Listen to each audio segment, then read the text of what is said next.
દીવાની ગરમી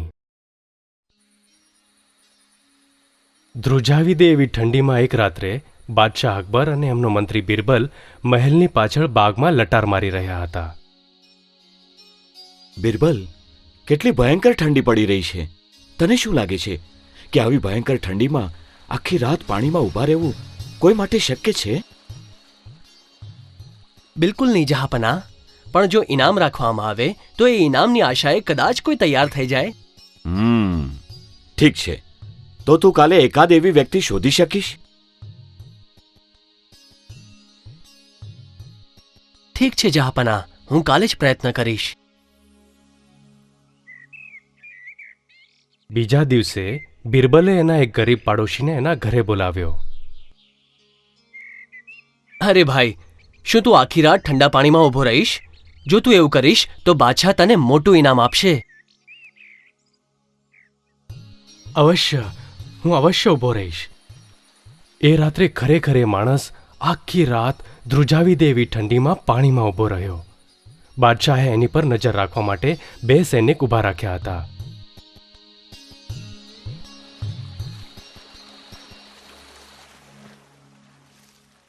વહેલી સવારે બાદશાહ એક ગરીબ માણસને મળવા આવ્યા. આ આટલા ઠંડા પાણીમાં તું આખી રાત કેવી રીતે ઊભો રહી શક્યો? મહારાજ, આપના મહેલના દીવાનું અંજવાળું અહીંયા સુધી આવતું હતું. એ અંજવાળાને જોઈને હું આખી રાત અહીંયા ઊભો રહ્યો.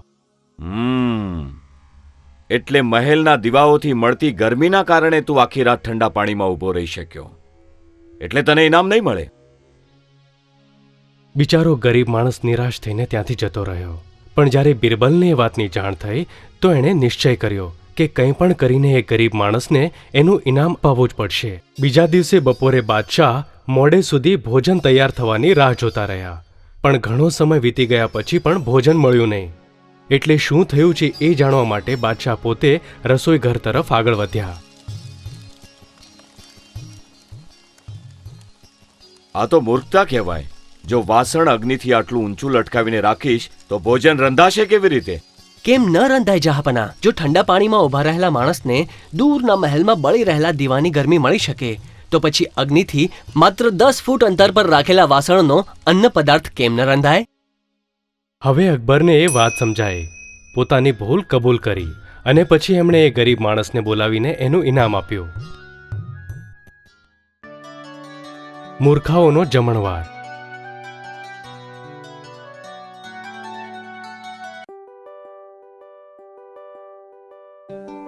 બિરબલ, મારા મનમાં એક વિચાર આવ્યો છે.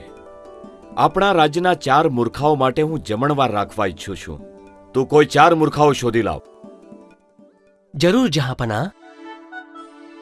બિરબલ વિચારવા લાગ્યો કે બાદશાહ માટે આવા મૂર્ખાઓ ક્યાંથી શોધીને લાવું.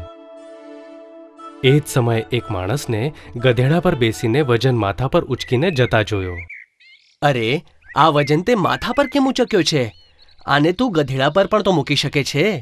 હા, મને ખબર છે, પણ જો મેં આ વજન ગધેડા ઉપર મૂક્યો તો એ વજનથી મરી પણ શકે છે. એટલા માટે એ મારા માથા પર મૂક્યો છે. વાહ, આ જે છે જેની બાદશાહને જરૂર છે. ચાલ આને જ બાદશાહ પાસે લઈ જાઉં. થોડેક દૂર ચાલ્યા પછી બિરબલને એક માણસ કંઈક શોધતો દેખાયો. અરે, તું શું શોધી રહ્યો છે? મારી વીંટી ક્યાં ખોવાઈ ગઈ છે? પણ વીંટી ખોવાઈ ક્યાં હતી? મારા ઘરે. તો પછી અહીંયા કેમ શોધી રહ્યો છે? ત્યાં ખૂબ અંધારું છે ને, અંજવાળું તો અહીંયા છે એટલે અહીંયા શોધી રહ્યો છું. બિરબલ, આ તો માત્ર 2 જ મૂર્ખાઓ છે. બાકીના 2 મૂર્ખાઓ ક્યાં છે? સાચું બોલવા માટે માફ કરજો જહાપાના, પણ બાકીના 2 મૂર્ખાઓ અહીંયા જ છે. આપણે બંને. શું? આપણી પ્રજાની મહત્વની વાતો વિચારવાને બદલે આપણે મૂર્ખાઓને શોધવાની વાત કરી રહ્યા છીએ અને હું પણ એ મૂર્ખાઓને શોધવા માટે નીકળી પડ્યો. હવે બાદશાહને એમની ભૂલ સમજાય.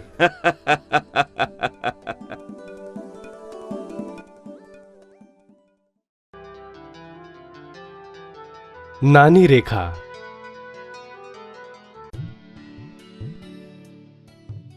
એક દિવસ અકબર બાદશાહે એમના દરબારમાં એક વિચિત્ર પ્રશ્ન પૂછ્યો. શું કોઈ આ રેખાને હાથ લગાવ્યા વિના નાની કરી શકે છે? ત્યાં એક રેખા દોરવામાં આવી.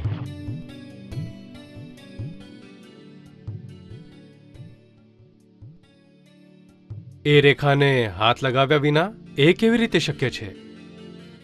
અરે બાદશાહને થયું છે શું? એટલામાં ત્યાં બિરબલ આવ્યો. જહાંપના, હું એ કરી શકું છું. ઠીક છે, આવ બિરબલ, એ રેખાને તું નાની કરી દેખાડ. બિરબલે બાદશાહે દોરેલી રેખાની બાજુમાં જ એના કરતા એક લાંબી એવી જ રેખા દોરી. જોયું જહાંપના, આપે દોરેલી રેખા નાની થઈ ગઈ. બહુ જ સરસ બિરબલ, અમને તારી બુદ્ધિ પર ગર્વ છે.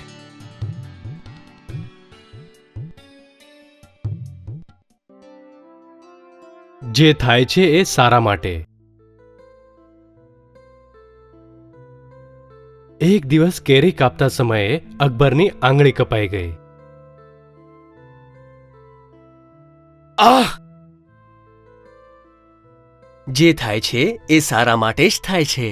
મારી આંગળી કપાઈ ગઈ છે, મને પીડા થઈ રહી છે, અને તું મારી મશ્કરી કરે છે? સૈનિકો, આને કારાગૃહમાં નાખી દો. જે થાય છે એ પણ સારા માટે જ થાય છે. બીજા દિવસે અકબર શિકાર કરવા માટે ગયા. ત્યાં જંગલમાં એ માર્ગ ભૂલી ગયા. માર્ગ શોધતા શોધતા એ ભૂલથી એક ક્રૂર આદિવાસી વિસ્તારમાં પહોંચી ગયા. ત્યાંના આદિવાસી લોકોએ એમને બંધી બનાવી લીધા.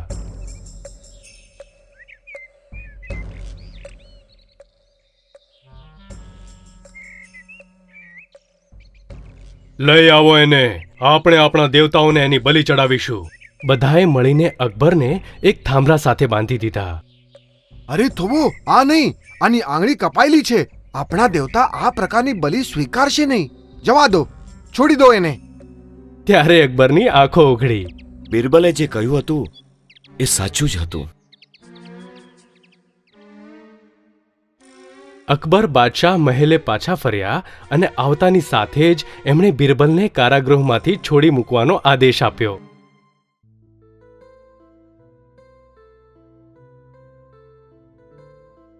જે દિવસે મેં તને કારાગૃહમાં નાખ્યો હતો ત્યારે તે કહ્યું હતું કે જે થાય છે એ પણ સારા માટે જ. તો એનો અર્થ શું થયો? જો આપે મને કારાગૃહમાં નાખ્યો ન હોત તો હું આજે તમારી સાથે હોત. તો પછી આદિવાસી લોકોએ આપને છોડીને મારી બલિ ચડાવી દીધી હોત. તારું કેવું સાચું છે બિરબલ. જે થાય છે એ પણ સારા માટે જ થાય છે. પ્રમાણિકતા. એક દિવસ બાદશાહ અને બિરબલ એકબીજા સાથે ગપ્પા મારી રહ્યા હતા.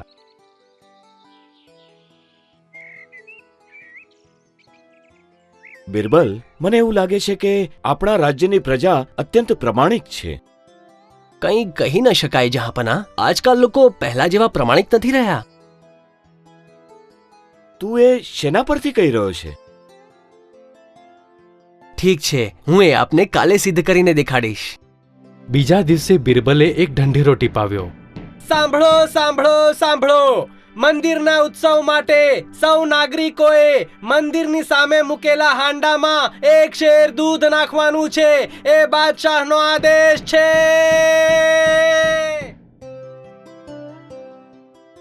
સૌ નાગરિકોએ એ હાંડામાં દૂધ લાવીને નાખ્યું.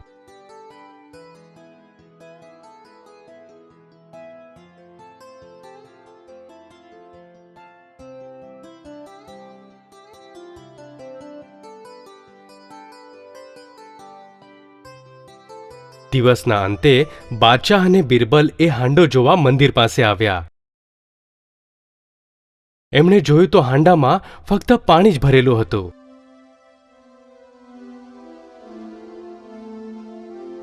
જોયું જહાંપના, બધાએ એ જ વિચાર કર્યો કે આટલા મોટા હાંડામાં એક શેર પાણી કોઈને દેખાશે નહીં, અને દરેક જણે હાંડામાં પાણી જ નાખ્યું. બિરબલ, કાલે તે કહ્યું હતું એ સાચું છે. આજકાલ આપણી પ્રજા પ્રમાણિક નથી રહી.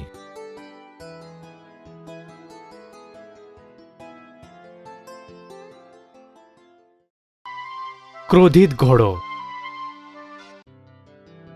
એક ઘોડાઓના વેપારી પાસે ખૂબ જ ક્રોધિત એક ઘોડો હતો. એ આ ઘોડાને વેચવા માટે પાસેના ગામમાં જઈ રહ્યો હતો. માર્ગમાં એ આરામ કરવા થોડીવાર માટે ઊભો રહ્યો.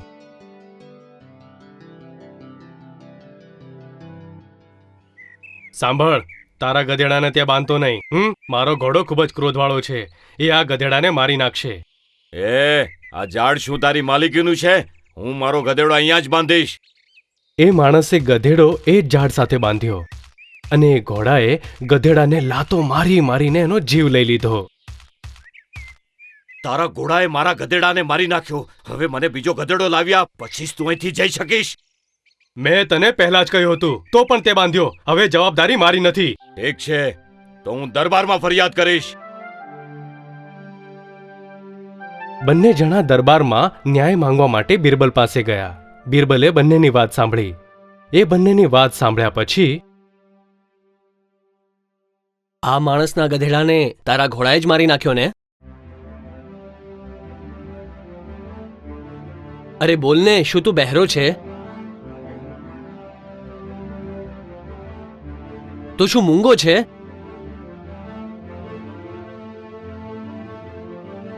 મહારાજ, તમે આની પર વિશ્વાસ નહીં કરતા. એ મૂંગો અને બહેરો હોવાનું નાટક કરે છે. હું જ્યારે મારા ગધેડાને ઝાડ સાથે બાંધી રહ્યો હતો ત્યારે આ જ મને બૂમો પાડી પાડીને કહી રહ્યો હતો કે તારા ગધેડાને અહીંયા બાંધતો નહીં. મારો ઘોડો ક્રોધવાળો છે, એ તારા ગધેડાને મારી નાખશે. એ એવી રીતે કહી રહ્યો હતો જાણે ઝાડ એની માલિકીનું હોય. એમ એટલે આણે તને સાવધાન કર્યો હતો, પણ તે છતાંય તે તારા ગધેડાને આ ઝાડ સાથે બાંધ્યો અને એ ગધેડો મરી ગયો. એનો અર્થ સરળ છે.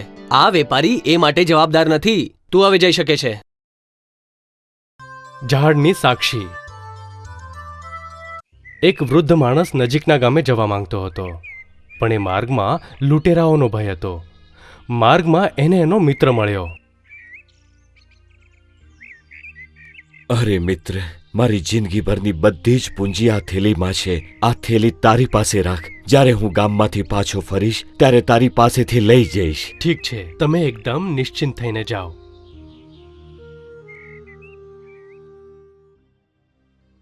થોડા દિવસો પછી એ વૃદ્ધ માણસ પાછો ફર્યો અને એના મિત્ર પાસે મૂકેલી થેલી પાછી માંગી.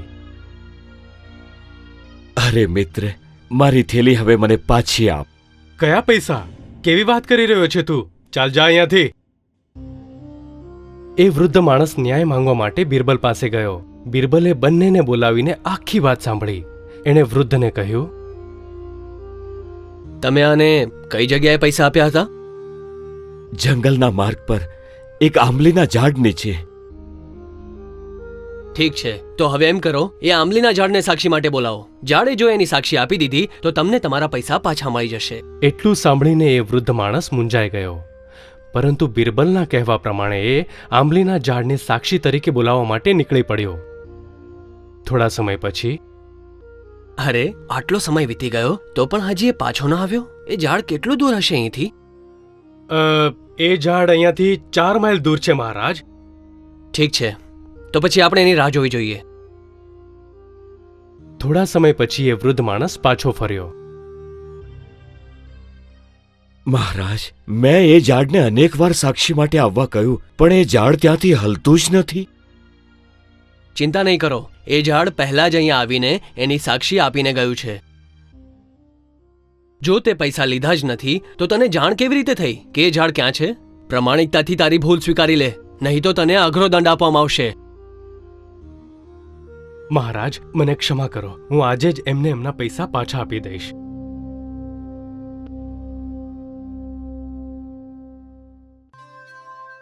માતૃભાષા. એક દિવસ અનેક ભાષાનો જાણકાર એક ભાષા પંડિત બાદશાહ અકબરના દરબારમાં આવ્યો. અકબરે એનું સ્વાગત કર્યું. હે વિદ્યાસાગર, તમને મળીને અમને ખૂબ આનંદ થયો. અમારી મહેમાનગતિ સ્વીકારો, અમારું આતિથ્ય સ્વીકારો અને અમારી સાથે રહીને અમારું માન વધારો. જેવી આપની આજ્ઞા જહાપનાહ. પંડિતજી, આપની માતૃભાષા કઈ છે એ જાણવાની મારી તીવ્ર ઈચ્છા છે. જહાપનાહ, જગતની બધી ભાષાઓ મારી માતૃભાષા સમાન જ છે. હવે બાદશાહ એ પંડિતની માતૃભાષા જાણવા માટે ખૂબ જ ઉત્સુક હતા. અકબરે બિરબલને આ બાબતે મદદ કરવા માટે કહ્યું. જહાંપનાહ, જો આપે એની માતૃભાષા જાણવી હોય તો આજે રાત્રે આપ મારી સાથે આવજો. અકબર અને બિરબલ મોડી રાત્રે નીકળ્યા. એ પંડિત બહાર ઊંઘમાં હતો. અને બિરબલે એને અચાનક મારવાનું શરૂ કર્યું. યારું ઇદ્દારે, યારું વળતી ઇદ્દારે. જોયું જહાપના, આ પંડિત હમણાં કન્નડ ભાષામાં બોલ્યો. એ જ એની માતૃભાષા છે. માણસ કેટલી ભાષા શીખી લે, પરંતુ જે સમયે સંકટ અથવા આશ્ચર્યજનક પરિસ્થિતિ અનુભવે એ સમયે માણસ એની માતૃભાષામાં જ બોલે છે. પંડિતજી, આપને મારવા બદલ મને ક્ષમા કરજો. પક્ષીઓની ગણતરી.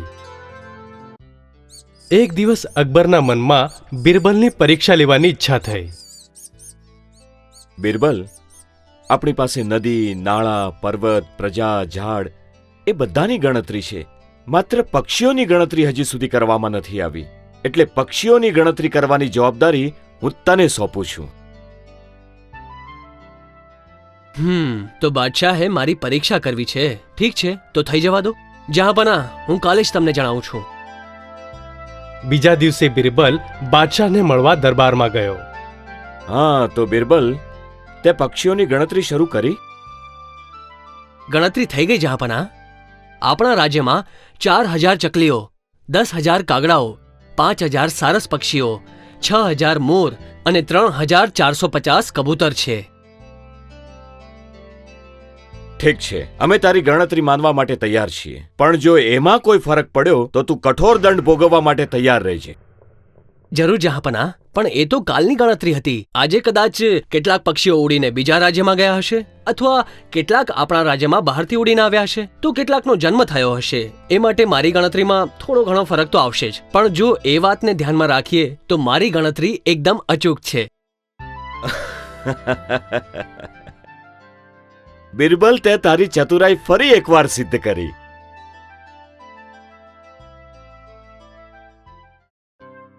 જાદુની લાકડી. એક દિવસ દરબારમાં બિરબલ પાસે એક સમસ્યા આવી. મહારાજ, મારા બધા જ પૈસા અને દાગીના ચોરાઈ ગયા છે. માત્ર તમે જ મારી મદદ કરી શકો છો. મારી વસ્તુઓ પાછી અપાવી શકો છો. શું તને કોઈ પર શંકા છે? કદાચિત મારા ઘરનો એકાદ નોકર હોઈ શકે. બીજા દિવસે બિરબલે બધા નોકરોને બોલાવ્યા અને દરેકના હાથમાં એક એક લાકડી આપી.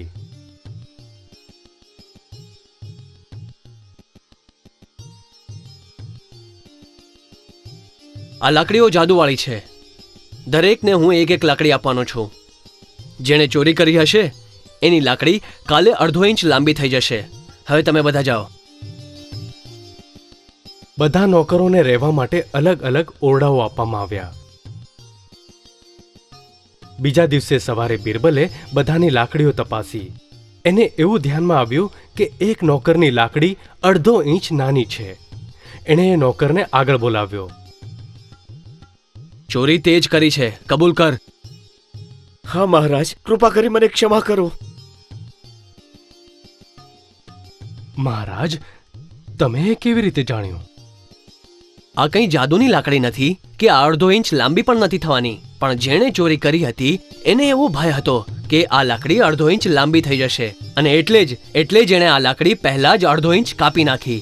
એ પરથી મને સમજાયું કે એ જ સાચો ચોર છે. પ્રામાણિક વેપારી. એક વેપારી પોતાનો માલ વેચવા માટે આગ્રા જઈ રહ્યો હતો. રસ્તામાં એક નદી પાર કરવા માટે તેણે એક હોડી ભાડે લીધી અને પોતાનો બધો સામાન તેના ઉપર લાદ્યો. હોડી જ્યારે બીજા કિનારા પર પહોંચી ત્યારે એ વેપારી પોતાનો સામાન તેમાંથી ઉતારવા લાગ્યો. શું કરે છે? મારો સામાન લઉં છું. કોનો સામાન? આ બધો સામાન મારો છે. આ સાંભળીને એ વેપારીને તો આઘાત લાગ્યો. તરત જ એ બિરબલ પાસે ગયો અને તેને બધી વાત કહી. બિરબલજી, હું એક વેપારી છું. ઘણે દૂરથી હું થોડો માલ વેચવા માટે લાવ્યો. નદી પાર કરવા માટે મેં એક હોડી ભાડે લીધી, પરંતુ બીજા કિનારા પર આવતા જ એ નાવિકે આ બધો સામાન એનો છે એમ કહીને જપ્ત કર્યો. કૃપા કરી મારી મદદ કરો. મારો માલ મને પાછો અપાવો. બિરબલે સિપાહીઓ દ્વારા તે નાવિકને બોલાવ્યો. બિરબલે ખાસો સમય તેને આડા અવળા પ્રશ્નો પૂછ્યા, પરંતુ આ માલ મારો જ છે આ વાત પર એ નાવિક અડી જ રહ્યો. બીજા દિવસે બિરબલ એક બીજા વેપારીને લઈને નદી કિનારે વેશ પલટો કરીને ગયો. ત્યાં બિરબલે પેલા નાવિકને બોલાવ્યો અને તેની હોડીમાંના સામાનની કિંમત પૂછી. આ બધા સામાનની કિંમત 10,000 રૂપિયા છે. તમે આના કરતાં વધારે આપો તો તમને પાછો આપી દઈશ. છે, આવા પ્રકારની વસ્તુથી તો બજાર ભરેલું છે. જો આ માલ તું 5,000 રૂપિયામાં વેચવા તૈયાર હોય તો હું કાલે તારી પાસેથી ખરીદીશ. થોડો સમય વાટાઘાટો કર્યા પછી તે નાવિક 5,000 રૂપિયામાં તૈયાર થયો. અમારે માલ જોવો છે. જોયા વગર અમે પૈસા કેવી રીતે આપીએ? નાવિકે તેમને વસ્તુઓ બતાવી. આ માલ માટે તો 5,000 રૂપિયા બહુ વધારે કહેવાય. અમે માત્ર 3,000 રૂપિયા આપીશું બસ. ઠીક છે, મારું નુકસાન નહીં કરો. જલ્દી પૈસા આપો અને માલ લઈને જાઓ. બીજા દિવસે ફરી આવવાનું આશ્વાસન આપીને તે બંને ત્યાંથી જતા રહ્યા. ઘરે પહોંચ્યા પછી બિરબલે પેલા વેપારીને તેડું મોકલ્યું.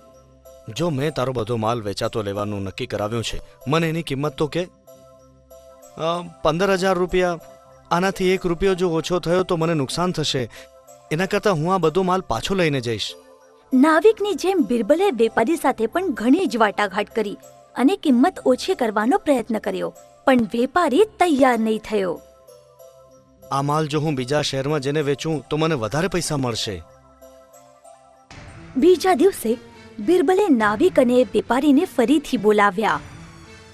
ત્યાં પણ એ બંને માલ પોતાનો છે એવો વિવાદ કરતા હતા. અતિશય કંટાળીને બિરબલ પેલા નાવિકને બોલ્યો, તું ખોટું બોલે છે. આ માલ જો સાચે તારો હોત તો આટલી ઓછી કિંમતમાં વેચવા ક્યારે તૈયાર ન થયો હોત. પોતાનો ગુનો કબૂલ કરી લે. બિરબલનો ગુસ્સો જોઈને નાવિક પરસેવે રેબઝેબ થઈ ગયો. તેણે પોતાનો ગુનો કબૂલ કર્યો, પણ તેમ છતાં કરેલા ગુનાની શિક્ષા અર્થે તેને ચાબુકના 30 ફટકા ખાવા પડ્યા. ચતુરાઈની કસોટી.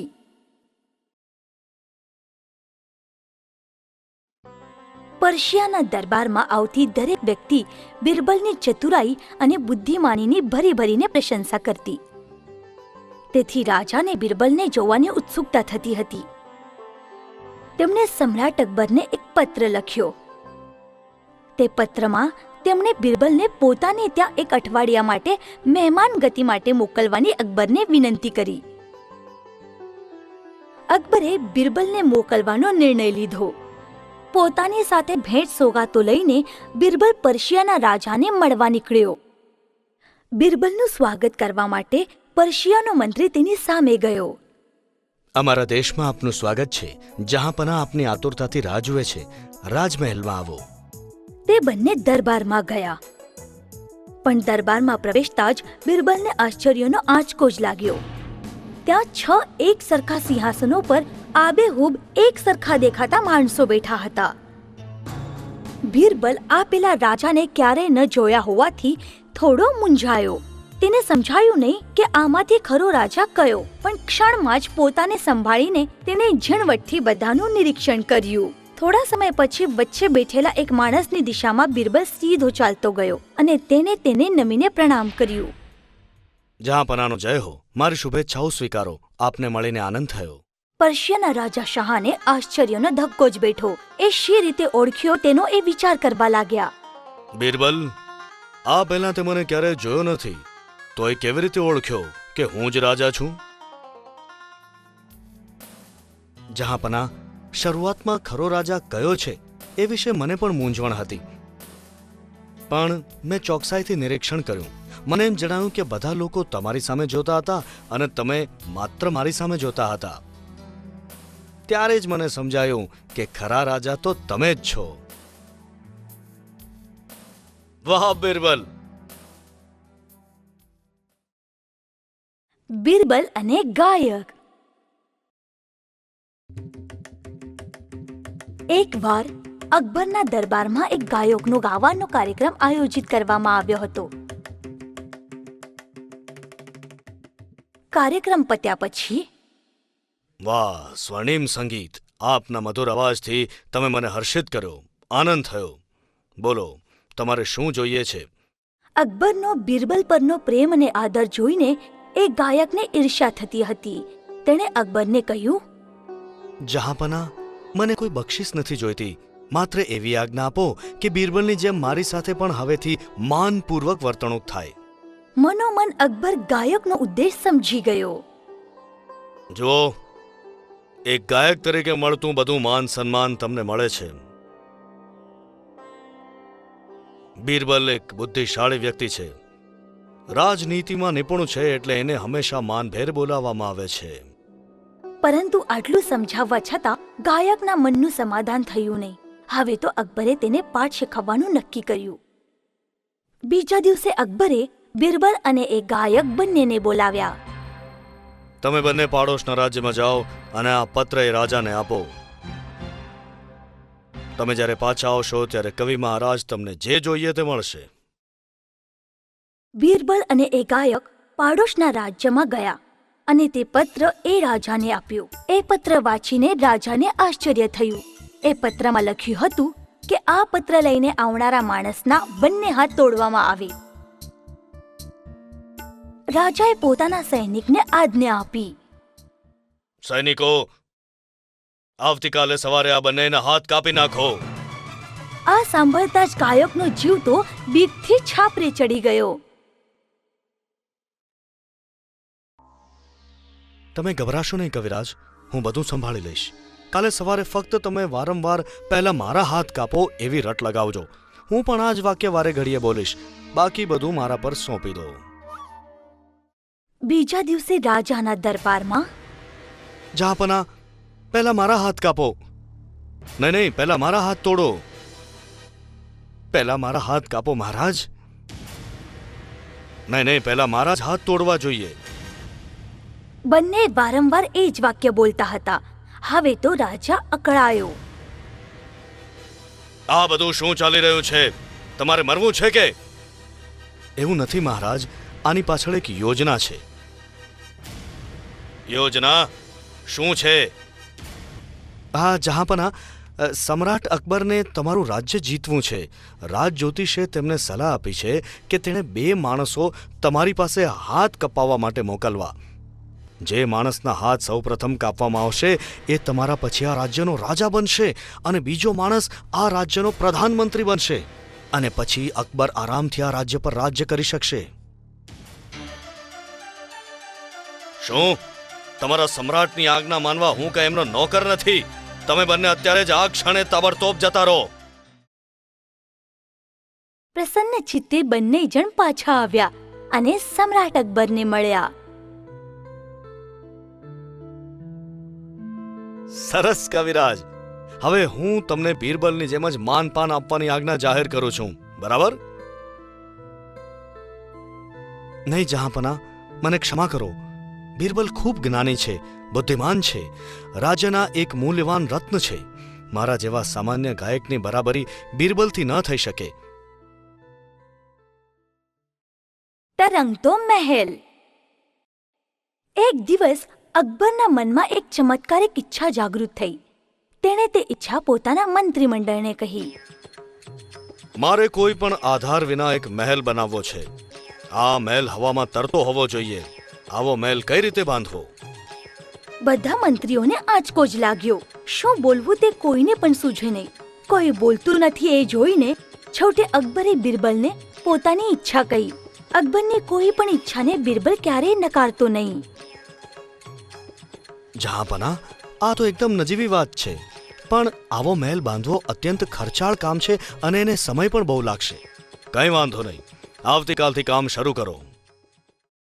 બીજા દિવસે બિરબલે પોતાના સેવકોને 100 પોપટ લાવવા કહ્યું.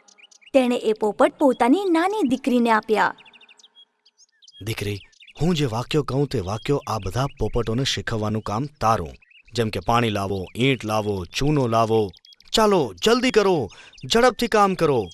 એ છોકરીએ પોતાના પિતાની વાત માની. પછીના થોડાક મહિનામાં જ તેણે એ બધા પોપટોને પિતાના કહ્યા પ્રમાણે શીખવ્યું. એક દિવસ અચાનક બિરબલને તરંગતા મહેલની યાદ આવી. તેણે તરત જ બિરબલને બોલાવ્યો. બિરબલ, મારા તરતા મહેલનું શું થયું? કામ ક્યાં સુધી પહોંચ્યું? જહાંપના, તરતા મહેલનું કામ પૂરજોશમાં ચાલુ છે.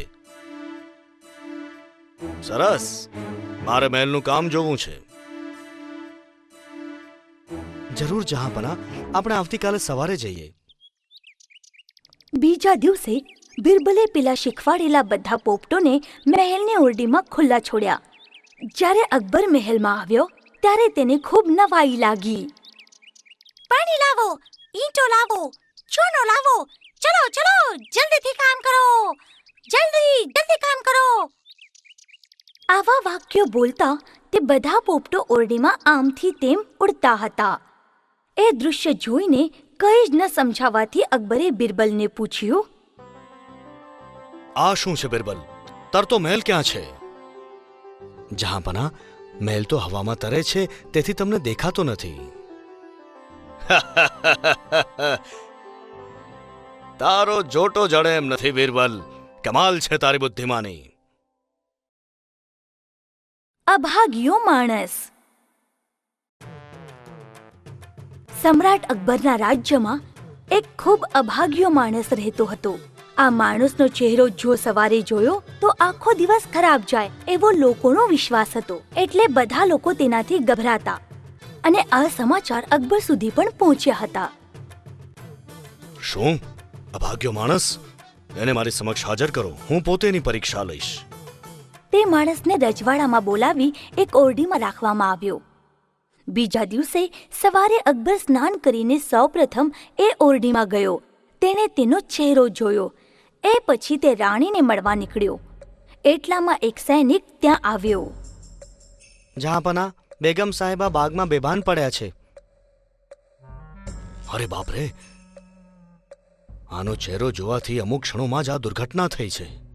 તે પછી અકબર જ્યાં નાસ્તો કરવો બેઠો તેવામાં જ અચાનક તેના પેટમાં કળ આવવા લાગી અને તે કંઈ પણ ખાઈ શક્યો નહીં. આ રીતે આખો દિવસ બેકાર ઘડાતો ગયો.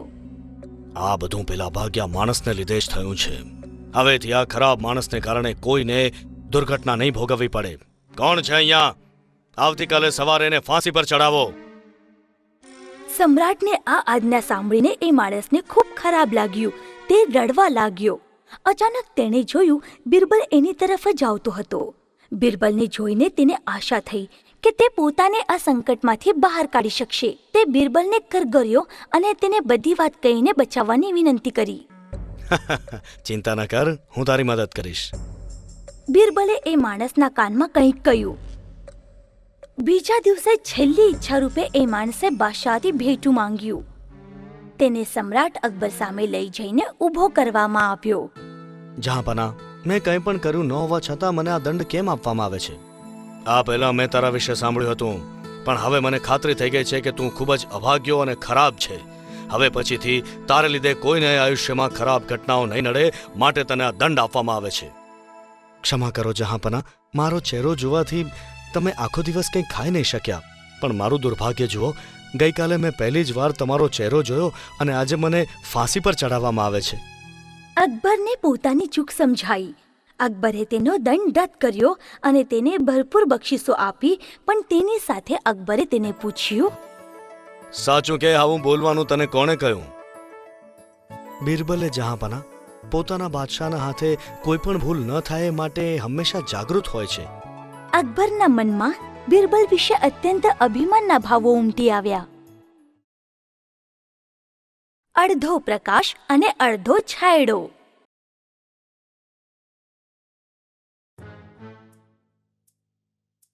આમ તો અકબર અને બિરબલ એકમેકના પ્રગાઢ મિત્રો હતા, પણ ક્યારેક ક્યારેક ફક્ત તેમનામાં ખૂબ વાદ વિવાદ થતો રહેતો. આવે વખતે ચીડાઈને અકબર બિરબલને દરબારમાં આવવા માટે મનાઈ કરતા, પરંતુ અમુક દિવસો પછી એ જાતે જ તેને દરબારમાં લઈને આવતો. આમ જ એકવાર અકબર બાદશાહ બિરબલ પર ખૂબ ચીડાયા. આ વખતે તો બિરબલ અચાનક અજ્ઞાતવાસમાં નીકળી ગયો. આ શું છે? આટલા દિવસ થઈ ગયા પણ બિરબલ હજી આવ્યો નહીં. સૈનિકો, બિરબલને રાજ્યના ખૂણે ખાંચરેથી શોધી કાઢો. તેને શોધવા ગયેલા સૈનિકો હાથ હલાવતા પાછા ફર્યા. તેમણે અકબરને કહ્યું કે બિરબલનો કોઈ પત્તો નથી. ઘણો વિચાર કરીને અકબરે એક યોજના ઘડી. બધાને મારી આજ્ઞા સમજાવો. આવતીકાલે સવારે દરેક માણસે રાજ દરબારમાં હાજરી આપવી પડશે, અને એ પણ અડધા અજવાળે અને અડધા છાંયડે. આ સાંભળી લોકોને તો આશ્ચર્ય જ થયું. બીજા દિવસે રાજ દરબાર તરફ કોઈ ફરક્યું જ નહીં. પોતાના મહેલમાં બેઠેલા અકબરને અચાનક બહારથી એક અવાજ સંભળાયો. જહાંપના, આપની આજ્ઞા મુજબ હું અડધા પ્રકાશ અને અડધા છાંયડામાં આવ્યો છું. એ સાંભળીને અકબર બહાર આવ્યો. તરત જ બધા લોકો એકઠા થઈ ગયા. રજવાડાના પ્રવેશદ્વારમાં એક માણસ ઊભો હતો. પોતાના માથા પર તેણે એક ખાટલો ધર્યો હતો. દોરીથી વીણેલો ખાટલો અકબરે જોયો. જહાંપના, આપની આજ્ઞા પ્રમાણે હું આવ્યો છું. અકબરને ક્ષણવારમાં જ બધું સમજાઈ ગયું. પહેલા આ યુક્તિ કોની છે જણાવો. જહાંપના, બિરબલ સિવાય બીજું કોણ હોઈ શકે? બિરબલ હાલમાં મારી સાથે જ છે. અકબરે એ માણસને ભરપૂર બક્ષિસો આપી અને બિરબલને મનાવીને તેને ફરીથી રાજમહેલમાં લઈ આવ્યો. મેજબાની. સમ્રાટ અકબરનો જન્મદિવસ મનાવવા માટે એક મોટી જબરદસ્ત મેજબાની આયોજિત કરવામાં આવી હતી. સૌને આમંત્રિત કર્યા. બિરબલ અકબરની બાજુમાં જ બેઠો હતો. રીંગણની બનાવેલી એક સ્વાદિષ્ટ વાનગી અકબર ખૂબ સ્વાદ લઈને ખાતો હતો. બિરબલ, આ રીંગણાની વાનગી બહુ જ સ્વાદિષ્ટ છે. તારો શું મત છે? હા જહાંપના, ખૂબ જ સ્વાદિષ્ટ. રીંગણા તો સૌથી સ્વાદિષ્ટ શાકભાજી છે. મારા બધા રસોઈયાઓને આજ્ઞા કરો કે રોજના જમણમાં મને આ રીંગણાની વાનગી આપવામાં આવે. જેવી આજ્ઞા જહાંપના. રીંગણાની બરાબરી તો કોઈ શાકભાજી ન કરી શકે. ટૂંકમાં જ દરરોજ રીંગણની વાનગી ખાઈને અકબર કંટાળી ગયો. તેને રીંગણા જરાય ન ભાવતા થયા. થોડા દિવસો પછી ફરી એક મેજબાની આયોજવામાં આવી હતી. હંમેશ મુજબ રીંગણનો રસો પીરસવામાં આવ્યો. બિરબલ, આ રીંગણાનો રસો કેવો લાગ્યો તને? છે કેટલું ખરાબ શાક છે અને આપણે રોજ ખાઈએ છીએ. હા હા જહાંપના, બધી શાકભાજીમાં સૌથી ખરાબ શાકભાજી હોય તો રીંગણા છે. દરરોજ રીંગણા ખાવા જેટલી ખરાબ બીજી કોઈ વાત નથી. અકબરને ખૂબ આશ્ચર્ય થયું. તને શું થયું છે બિરબલ? મારા જન્મદિવસની મેજબાનીમાં તે દિવસે તો તું રીંગણાની બહુ પ્રશંસા કરતો હતો, અને હવે? તો પછી મારે શું કરવું જહાંપના? હું નોકર તમારો છું, રીંગણાનો નહીં.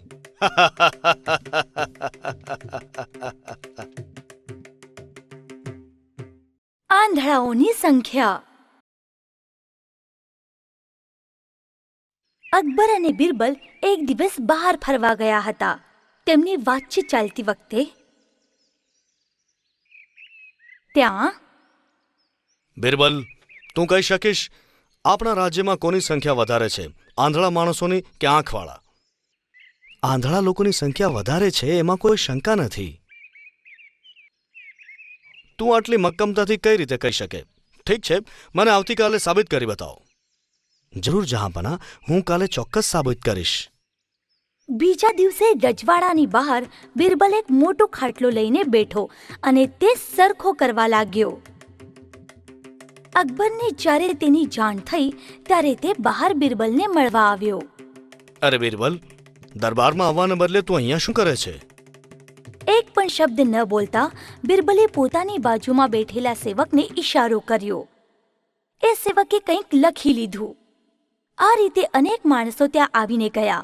કોઈએ પૂછ્યું કે તું આ શું કરે છે, તો કોઈએ પૂછ્યું કે આ ખાટલો તું કેમ સમો કરે છે. બિરબલ કાંઈ પણ બોલતો નહોતો. તેનો સેવક આ બધી બાબતો નોંધ કરી લેતો હતો.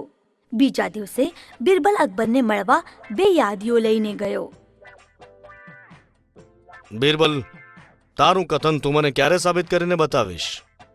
અત્યારે, આજ ક્ષણે જહાંપના. બિરબલે બંને યાદીઓ અકબરને આપી. એક યાદી આંધળાઓની હતી જ્યારે બીજી યાદી આંખોવાળા માણસોની. આ શું બિરબલ? દેખનારાઓની યાદીમાં તો ઘણા ઓછા નામ છે અને આંધળાઓની યાદી તો આખી ભરેલી છે. એમાં મારું નામ પણ છે. આ શું ગમ્મત! જહાંપના, પહેલી યાદી આંધળા લોકોની છે. હું ખાટલો સાંધું છું એ દેખાતું હોવા છતાંય જેમણે પૂછ્યું કે તું આ શું કરે છે, એનો અર્થ એ કે બધા આંધળા હતા. બીજી યાદી દેખનારા માણસોની છે, જેમણે મને પૂછ્યું કે તું આ ખાટલો કેમ સાંધે છે. હવે મને કહો જહાંપના, આપણા રાજ્યમાં વધારે સંખ્યા કોની છે, દેખનારા માણસોની કે આંધળાની? આંધળાઓની. તારી તર્કસંગત દલીલ મને માન્ય છે બિરબલ. અકબર અને આંબા. અકબરને આંબા ખૂબ જ ભાવતા. એક દિવસ પોતાની બેગમ સાથે બગીચામાં ગપ્પા મારતી વખતે રાજ્યના સર્વોત્કૃષ્ટ આંબા અકબરને સોંપવામાં આવ્યા. અકબર બગીચામાં બેસી તેનો સ્વાદ લેવા લાગ્યો. વાહ વાહ, કેટલી સરસ અને સ્વાદિષ્ટ કેરી છે. બેગમ એકલી આંબા ન ખાતા માત્ર અકબર સાથે બોલતી હતી. આંબા ખાધા પછી છાલ અને ગોટલી અકબર બેગમની બાજુમાં ફેંકતા હતા. અને થોડા સમયે જ બિરબલ ત્યાં આવ્યો. બિરબલ, તે બેગમનું વર્તન જોયું? કેટલું ખાઉધરાપણું કહેવાય નહીં? સંકોચથી બેગમનો ચહેરો કરમાયો. તેને ખૂબ ખરાબ લાગ્યું. અકબર પર ગુસ્સો આવ્યો, પણ બિરબલના ધ્યાનમાં તો બધું આવી ગયું અને તે કહ્યું, મને નથી લાગતું જહાંપના, મારા મતે તો બેગમ સાહિબા કરતા તમે વધારે ખાઉધરા છો. શું કહે છે? હા જહાંપના, બેગમ સાહિબાએ આખરે છાલ અને ગોટલી તો બાજુમાં નાખી, પણ તમે તો કેરી છાલ અને ગોટલા સહિત ખાઈ ગયા. બિરબલની આ વાણી પર બધા લોકો હસવા લાગ્યા.